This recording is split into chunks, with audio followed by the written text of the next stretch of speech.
In one word, I would describe Beth as compelling. I would describe Beth as focused. I would say Beth is persistent. Brilliant, classy, but zany.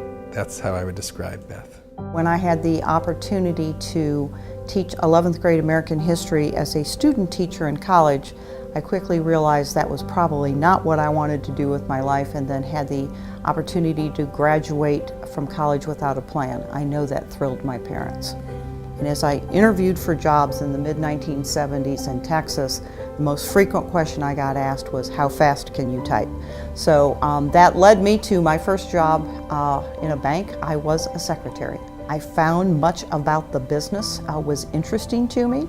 And from my secretary's desk and my education, I thought it was possible that I could do more in the bank. I actually made a series of moves between departments, and then ultimately was offered the opportunity to leave Dallas and start what were 9 moves in 16 years with various job opportunities. It occurred to me that I wanted to be a CEO one day. And I would have been in my late 30s at that point in time. And I will always tell you, it looked easier to get there than it actually was, and the job looked easier to do than it actually is. Beth has an incredible work ethic, kind of a no excuses work ethic, which I love. And she is really calm in the face of adversity. I think that's the true sign of a leader, is how they react in the face of adversity. So when others are running around with their hair on fire, she's somebody who keeps her calm and knows how to lift her team, and that's very motivating. Certainly, we take the work seriously. Beth takes the work seriously, but Beth doesn't take herself too seriously. And as a result, it's actually an enjoyable working environment. And I had this interesting reaction. On the one hand, I had been working for this day. I had set my sights on becoming a CEO and taken risks and made moves, worked hard, so it was really a culmination of years of work and aspiration to get the job. But at the same time, I think you're not human if you don't have the dog caught the car moment, and also came at it with a deep sense of humility about what was it going to take to really do this well. When I think of Beth, she's one of the top bankers in the country, one of the top financiers in America, and I'm sure she hangs around with senators and CEOs and presidents and etc. And yet she's the most down-to-earth person. So she's never forgot where she came from and who she is. But Beth leads with heart. She leads with passion. She leads with conviction.